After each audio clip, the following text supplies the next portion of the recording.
Suspension straps are my favorite toys to play with in the world of calisthenics. They offer a much wider range of adjustment and adaptability, as well as the ability to practice bodybuilding style exercises and programs in the world of calisthenics. Now, in an ideal situation, you're going to have your straps anchored to something in an overhead support that's very sturdy, so that way you can use a variety of angles and you can get your body physically underneath the anchor point. And that gives you the biggest range of adjustment and adaptability to get the most out of the straps. However, some situations aren't the same and quite as ideal for using the most out of your suspension straps. Case in point, if you're using like a door anchor.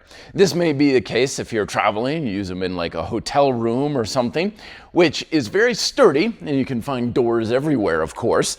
But the problem is you can't physically get underneath your straps, which greatly limits your potential. But you still have adjustment.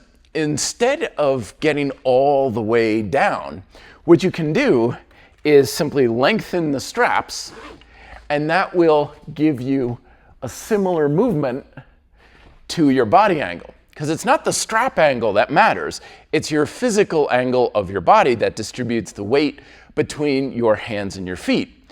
Another option that you can do is, instead of trying to get lower or higher, is adjusting the weight distribution between your right and left side.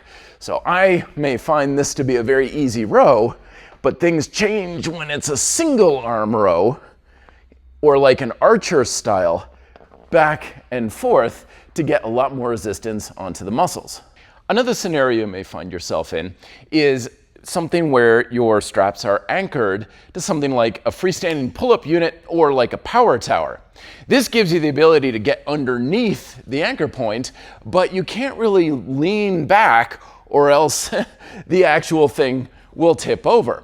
So we could apply the same idea of just lengthening or shortening the straps in order to adjust resistance, because you always want to be applying force downwards with this kind of a setup for safety reasons. So if I've got the straps much higher, now I'm applying downward force, but my body angle is such that the resistance is relatively low.